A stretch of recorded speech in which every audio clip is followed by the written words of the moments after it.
Fala moçada de Física para o Vestibular, tudo bem com vocês? Eu sou o professor Taldo Carlos e este é meu canal criado especialmente para você, estudante de ensino médio e também para aqueles que estão se preparando para os principais vestibulares. No final da aula, se você tiver dúvidas sobre o conteúdo aqui apresentado ou quiser fazer sugestões de novos temas que gostaria de ver por aqui publicado, deixe seus comentários que eu retorno sempre que possível. Moçada, outra coisa, se inscreve no canal, deixe seu like no vídeo e também não se esqueça de clicar no sininho para receber notificações de novos vídeos. Estou sempre postando material por aqui. Vamos à aula de hoje.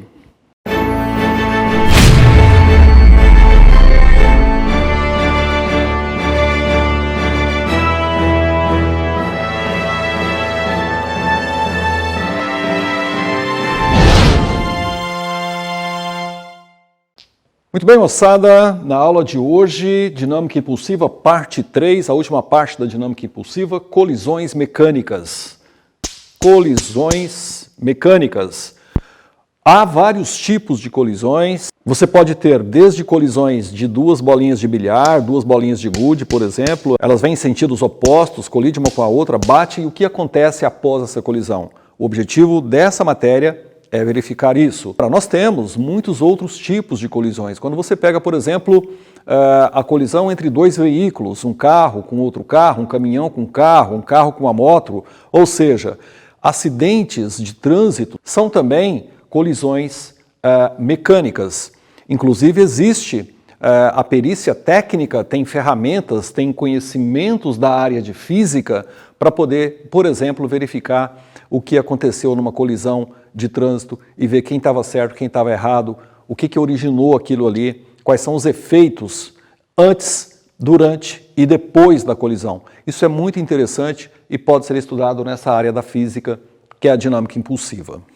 Muito bem, nas colisões é muito comum a gente fazer uso dos princípios estudados nas duas aulas anteriores, ou seja, o teorema do impulso e também o princípio de conservação da quantidade de movimento, para poder avaliar o que acontece numa colisão.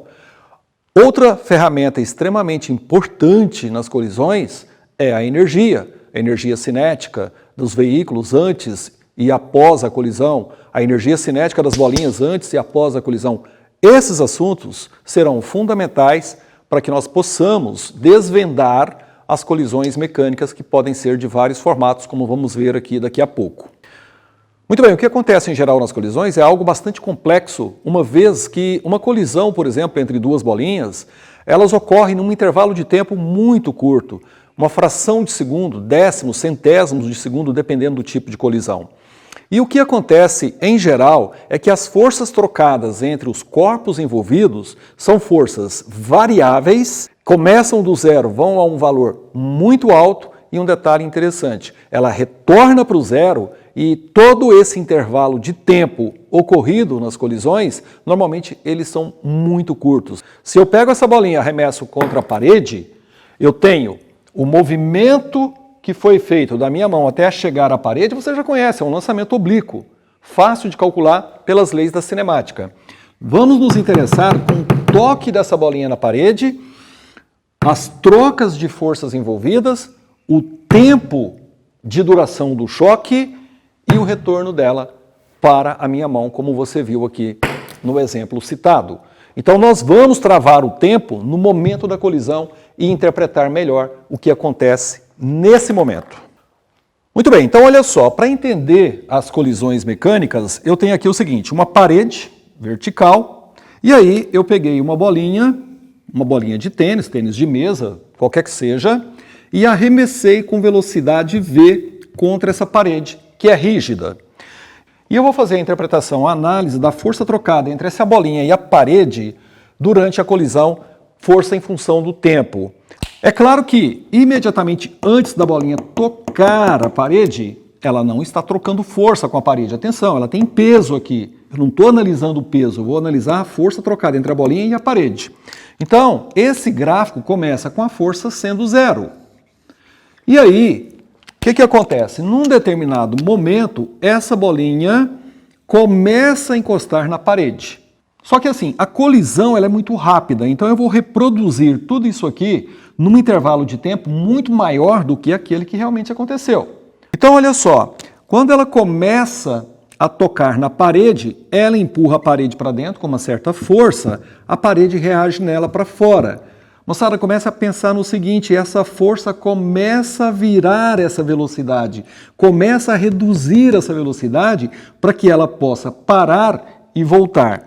Ou seja, a força trocada entre a bolinha e a parede começou a existir, começou a ficar diferente de zero.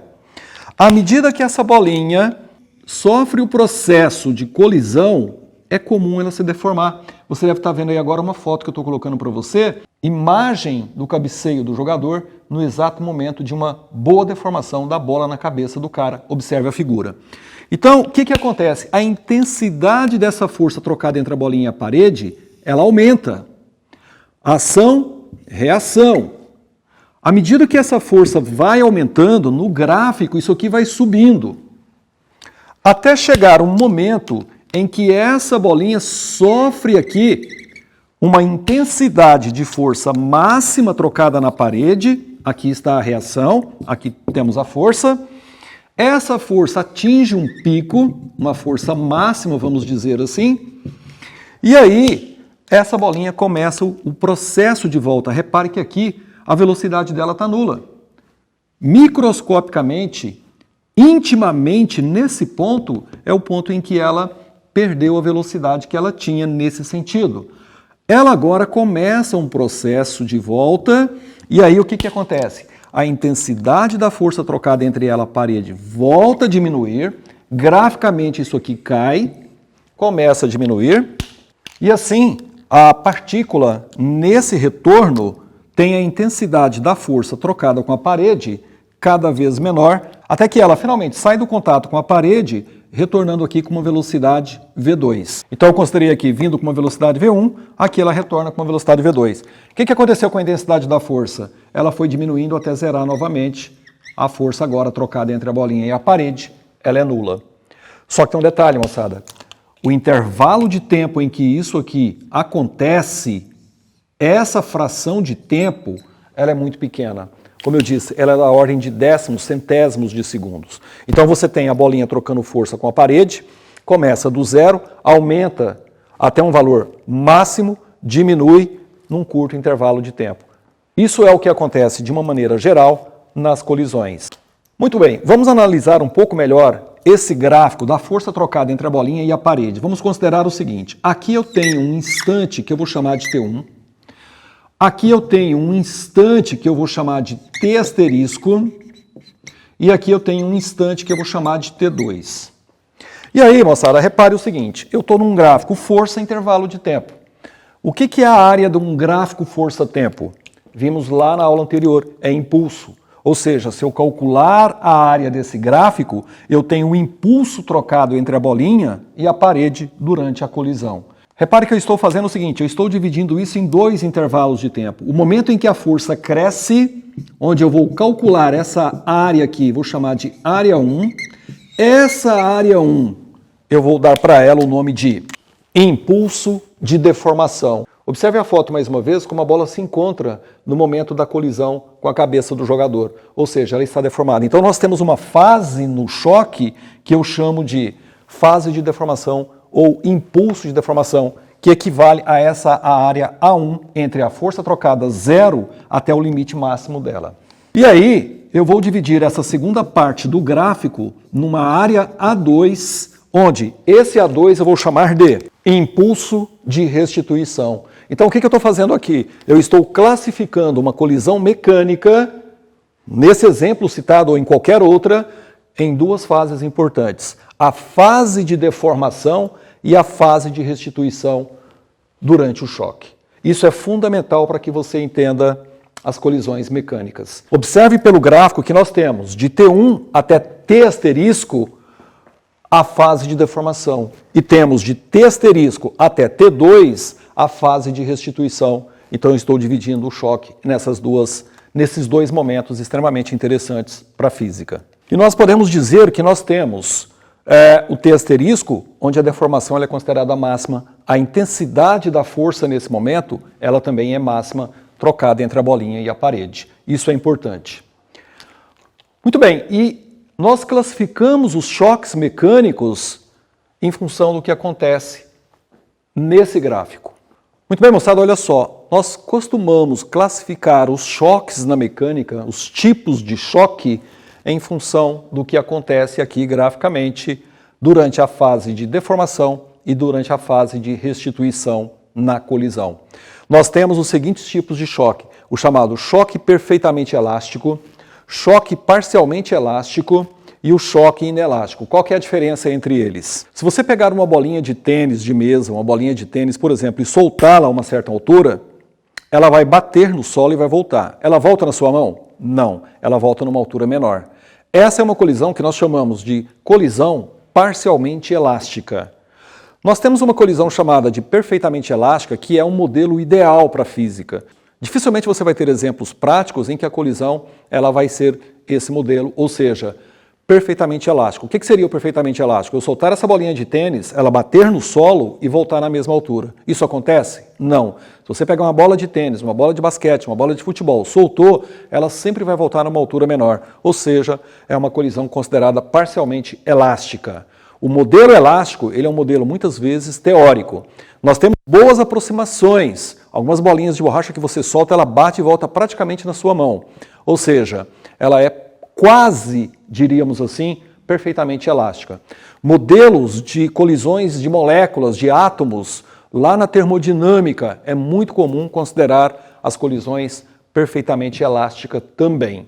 Já as colisões inelásticas, nós vamos, para não fazer confusão com a parcialmente elástica, nós vamos limitar ao seguinte: as colisões inelásticas são aquelas em que os corpos ou eles param ou eles grudam um no outro e se movem juntos após a colisão. Agora, um detalhe importante nas colisões: essas forças trocadas entre as bolinhas são forças que tendem a fazer o quê? Fazer a inversão no sentido do movimento ou transferir quantidade de movimento de uma para outra. Se eu pegar essas duas bolinhas, colocar numa mesa e arremessar essa contra essa, ou mesmo que essa daqui esteja em movimento e eu bato essa bolinha, ela vai transferir movimento para outra. Uma coisa importante nas colisões: não existe a situação assim, essa bolinha está vindo com uma certa velocidade, essa vem e bate e ela fica batendo. Uma coisa vai ser fundamental: bateu, transferiu o movimento, essa daqui vai embora, essa fica para trás. Ela perde velocidade. Aquela ganha e essa perde. Isso é fundamental nas colisões mecânicas. Então a gente classifica as colisões da seguinte maneira: choque perfeitamente elástico é aquele que não tem perda de energia, ele conserva a energia mecânica antes igual à energia mecânica depois. Como eu disse, é um modelo teórico. O choque parcialmente elástico, que é aquele que nós temos uma pequena perda de energia, caso da bolinha que você solta, uma bola de tênis, de futebol, que seja, soltou, ela vai voltar numa altura menor, ou seja, ela tem uma pequena perda de energia. E a colisão inelástica, que é aquela que tem grande ou total perda de energia. E aí tem um detalhe importante na colisão inelástica: toda colisão que você tiver os corpos grudados após a colisão, ou então parou, pode considerar inelástico. É assim que a gente vai fazer. Você pode também interpretar essas colisões pelas áreas A1 e A2. Repare uma coisa importante: na colisão perfeitamente elástica, nós temos que a área 1, ou seja, o impulso de deformação, vai ser igual ao impulso de restituição. Ou seja, nesse caso, nós temos o modelo ideal, área 1 igual à área 2. Toda a restituição ocorre numa situação como essa. Na colisão parcialmente elástica, o que acontece? A área 2 ela fica levemente menor, só esse espaço aqui, por exemplo, em relação à área 1. Então nós temos aqui uma área 2 menor do que a área 1, ou seja, a restituição ela é menor do que a deformação. Numa colisão inelástica, você vai ter praticamente toda essa área eliminada. Você vai considerar que a área 2 ou ela vai ser igual a zero, ou essa área 2 ela vai ser muito menor do que a área 1. Ou seja, você praticamente não vai ter restituição. Então esses são os três tipos de colisões que nós trabalhamos na mecânica: perfeitamente elástico, parcialmente elástico e o choque inelástico.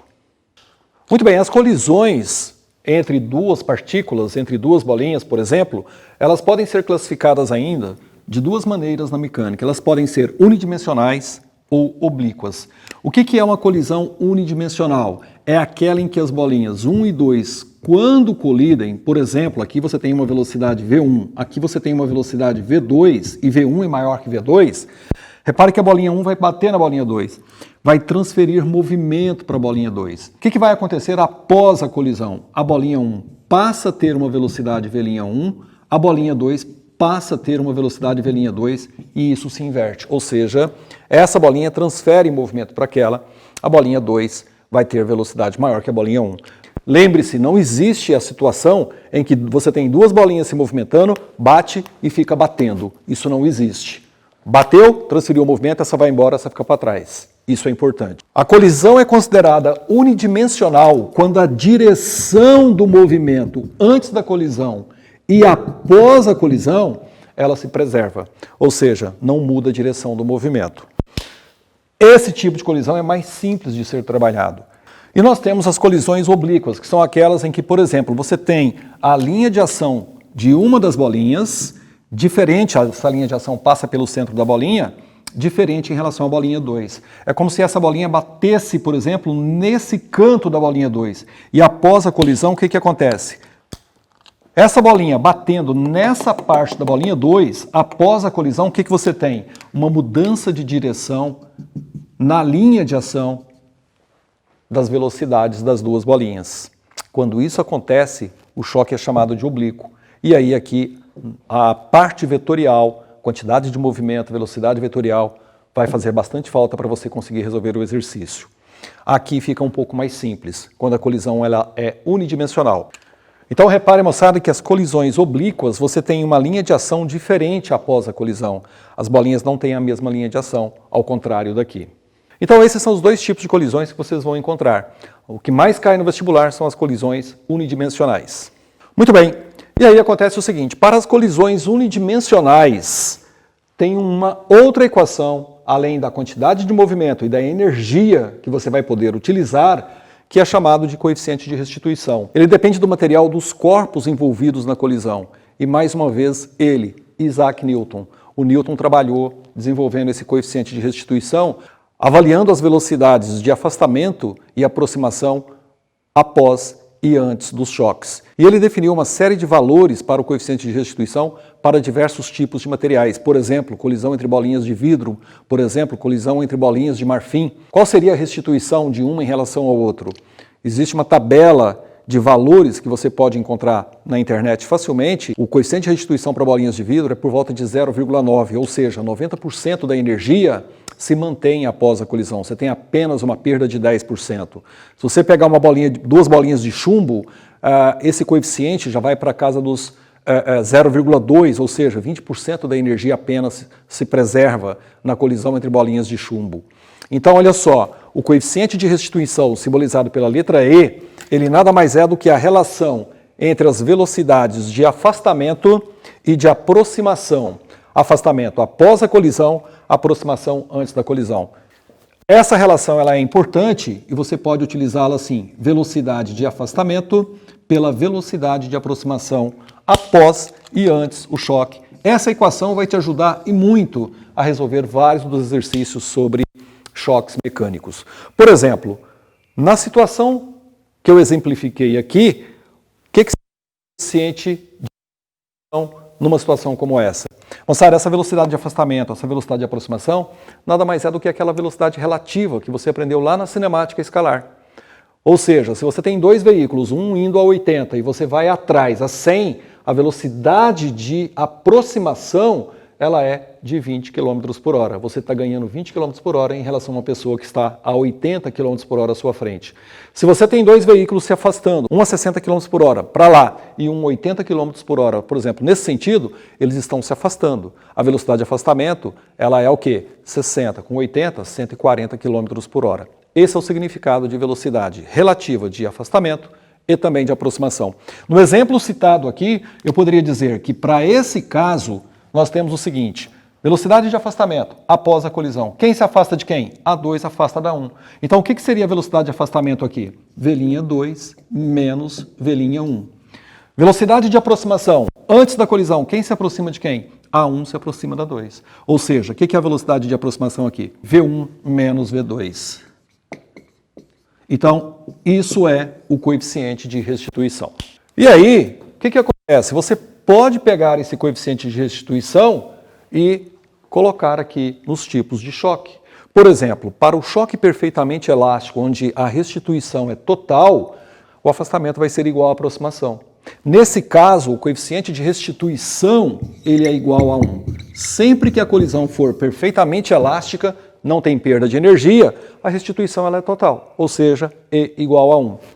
No choque inelástico, repare que os corpos param ou movem-se juntos após a colisão, ou seja, não tem afastamento relativo.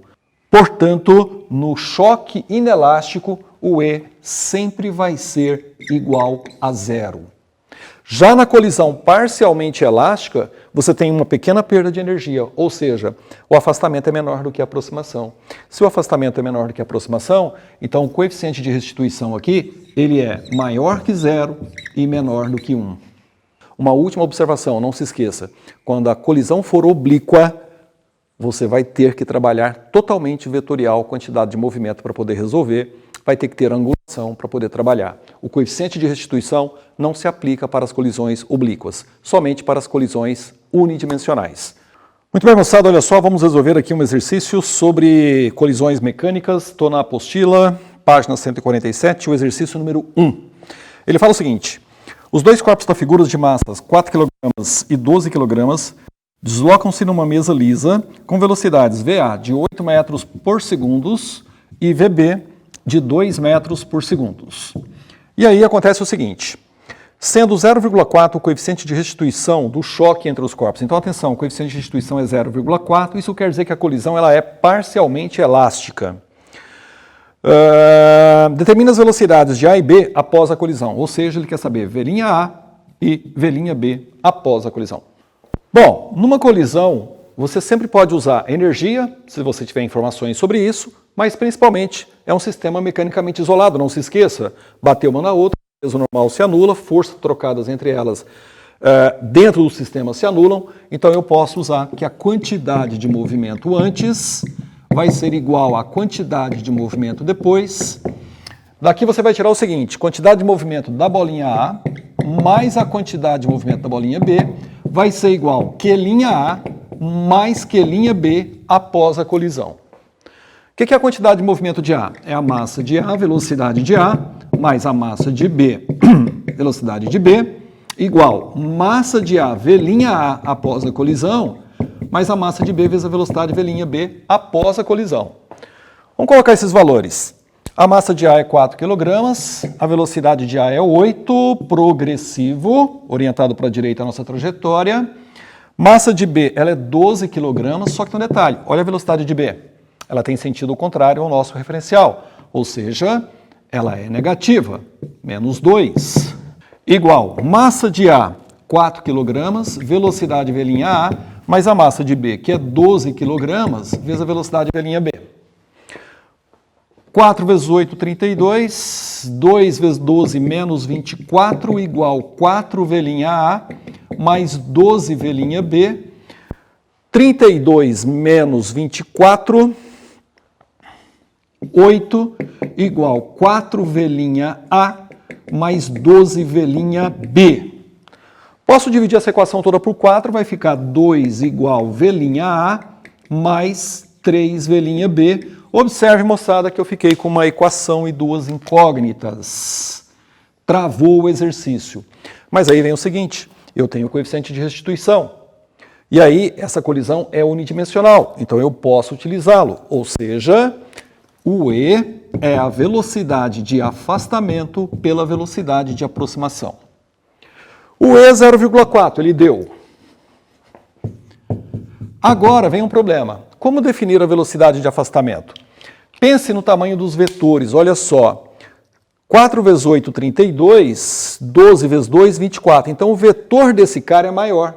Quando eu somar as duas quantidades de movimento, eu tenho uma quantidade de movimento resultante para a direita. Se a quantidade de movimento resultante está para a direita antes da colisão, ela vai ter que estar para a direita após a colisão. Isso tem um significado, que após a colisão, a B vai se afastar de A.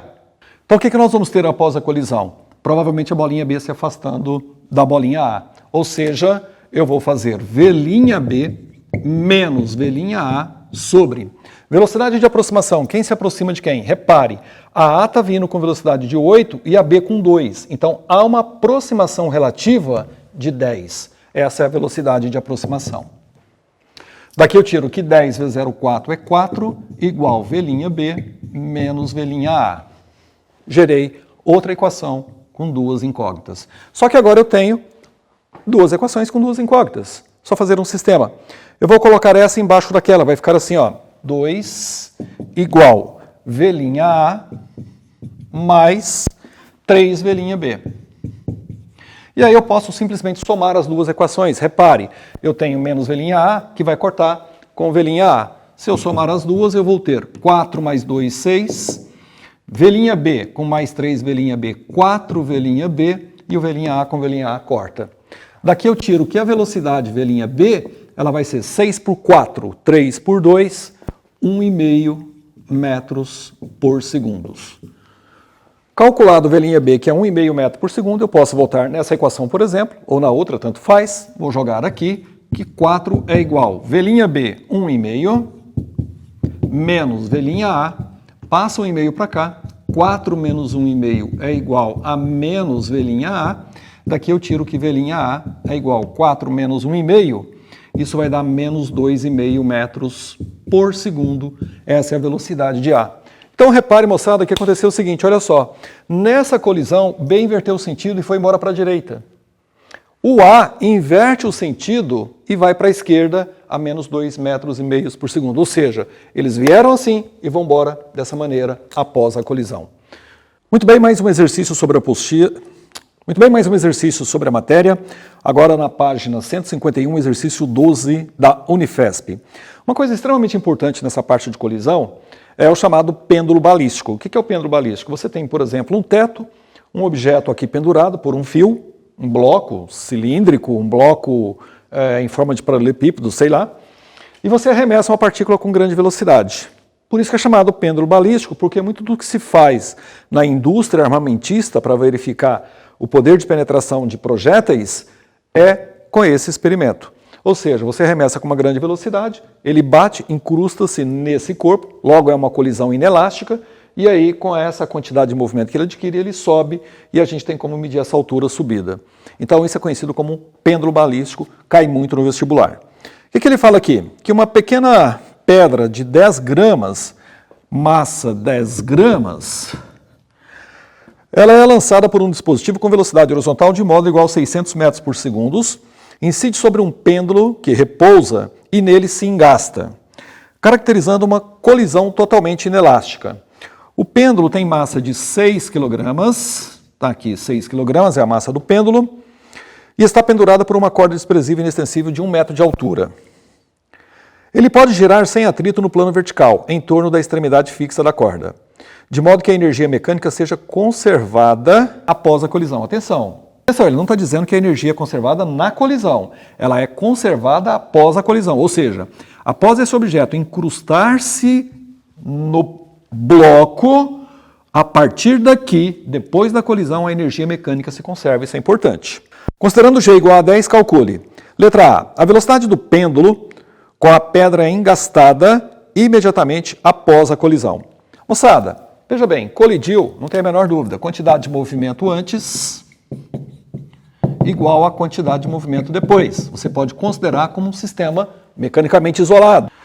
Muito bem, quantidade de movimento antes, somente a quantidade de movimento da pedra, mais a quantidade de movimento da bola, que é zero, já vou jogar isso fora, está parada, que é igual à quantidade de movimento pedra-bola após a colisão. Daqui eu tiro que a massa da pedra vezes a velocidade da pedra vai ser igual a massa da pedra mais a massa do pêndulo vezes a velocidade V'A após a colisão. Repare que a massa do pêndulo é 10 gramas e aqui está em quilogramas, então vou ter que transformar. O que é isso aqui? É 10 vezes 10 a menos 3, vezes a velocidade, que é 600, igual a massa da pedra, que é 10 vezes 10 a menos 3, mais a massa do pêndulo, que é 6 kg, isso vezes a velocidade V'A. Bom, matemática básica. O que acontece? O 10 a menos 3 pode cortar com 2, 3 zeros. Daqui eu tiro que 1 vezes 6 é 6, igual.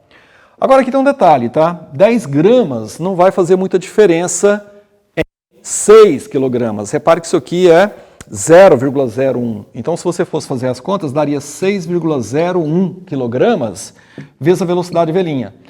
Você pode arredondar isso para 6, não tem nenhum problema, não tem nenhum prejuízo.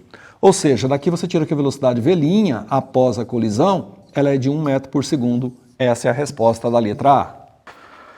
A letra B ele pergunta o seguinte: a altura máxima atingida pelo pêndulo com a pedra engastada e a tensão T na corda neste instante. Muito bem, para poder calcular essa altura, basta você verificar o seguinte, olha só, o centro do pêndulo está por aqui e com a colisão ele vem parar por aqui, olha. Então você tem um desnível atingido que é uma altura. Essa altura é fácil de sair, uma vez que após a colisão ele diz que a energia mecânica se conserva, ou seja, energia mecânica em A igual a energia mecânica em B. Que tipo de energia mecânica que tem aqui embaixo? Você pode considerar aqui como referencial energia cinética. Sobe para aqui, parou aqui, energia potencial. Não tem cinética. Massa do conjunto vezes velocidade, V' ao quadrado dividido por 2, igual a massa gravidade vezes altura. Repare que a massa vai embora. A velocidade V' é 1, 1 ao quadrado é 1 sobre 2, igual a gravidade vezes 10.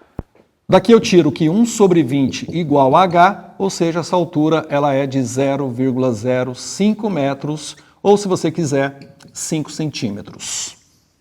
E ele pede também atenção na corda nesse instante. Repare que nesse momento eu tenho aqui as forças peso e tração. Moçada, olha só, essas são as duas únicas forças atuantes no pêndulo no momento aqui da inversão. Repare que essas duas forças têm uma resultante. Nesse momento aqui, não se esqueça que a velocidade do conjunto é 0, e aí tem um detalhe. Mesmo tendo velocidade 0, ele vai ter uma aceleração diferente de 0, uma vez que a resultante das forças é diferente de 0.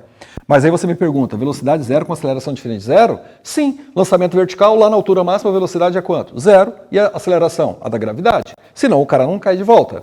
Ou seja, essas duas forças geram uma resultante que traz ele de volta. Muito bem, então para resolver isso aqui você vai fazer o seguinte, olha só, repare que nesse ponto aqui, sendo a velocidade 0 e a aceleração diferente de 0, a direção de movimento dessa pedra nesse momento está aqui. Então, meu referencial x seria nessa direção. Perpendicular a ele, eu tenho aqui a tração em cima do eixo y. Isso aqui é um sistema que se move em duas dimensões, ou seja, ele ganha espaços na vertical e na horizontal. Por isso, plano cartesiano. Coloque o eixo x na direção de movimento que está aqui, o eixo y fica em cima da tração. E aí você observa que o peso fica inclinado. Então, o que você deve fazer aqui? Decompor a força-peso. Decompõe ela aqui, você vai ter uma componente chamada de PY e uma componente aqui chamada de PX. E aí, moçada, acontece o seguinte, o PX puxa na direção para ganhar velocidade, ele é resultante tangencial. O PY e a tração estaria na direção do centro de movimento da hipotética curva que se faz. Só que nesse ponto a velocidade é 0. Então o que acontece? Nesse momento, se você jogar resultante centrípeta igual a massa vezes aceleração centrípeta, nesse momento aqui a velocidade é nula. Não se esqueça que a aceleração centrípeta é v ao quadrado dividido pelo raio. Como a velocidade é nula, pode jogar isso fora. Então daqui nós tiramos que a tração menos PY tem que ser igual a 0. Daqui eu tiro que a tração é igual a PY. Se a tração é igual a PY, volta aqui e vamos verificar o seguinte. Olha só, eu não tenho ângulos aqui, eu não tenho valores de tração e nem o peso eu conheço, mas eu não tenho tração. E aí eu tenho um detalhe, eu vou criar um ângulo aqui, θ. Repare que isso é um triângulo retângulo. Essa medida aqui é 1 metro, que é a hipotenusa, que é o comprimento do fio. Esse pedaço aqui agora eu tenho. Achamos essa altura que deu 5 centímetros, 0,05, ou seja, aqui é 0,95 metros. Repare que esse triângulo aqui é um triângulo com forças, mas ele tem um ângulo θ que é o mesmo aqui nesse triângulo com lados de geometria. Muito bem, se eu quero o PY, repare que ele é o cateto adjacente em relação a esse triângulo aqui. Então eu vou fazer cosseno de θ. Cosseno de θ seria cateto adjacente PY pela hipotenusa, que é o peso. Então daqui eu tiro que a tração ela é peso cosseno θ. Daqui eu tiro que a tração vai ser igual peso Você pode considerar a massa do pêndulo somente a massa de 6 kg, 0,01 ali não vai fazer muita diferença, ou seja, 60 newtons vezes o cosseno, que é 0,95. Repare aqui, cosseno de θ, cateto adjacente 0,95 pela hipotenusa, que é 1. Daqui você tira que essa tração vai dar aproximadamente 57 newtons. Esta é a resposta. Belo exercício, bem complexo. Beleza? Moçada, com isso fechamos dinâmica impulsiva. Agora é hora de quê? Resolver exercícios. Não se esqueça do lema, quanto mais você pratica, melhor você fica. Link da apostila está aí na descrição. Se gostou, já sabe, curte o vídeo, compartilhe o link com seus amigos. Grande abraço e até a próxima matéria.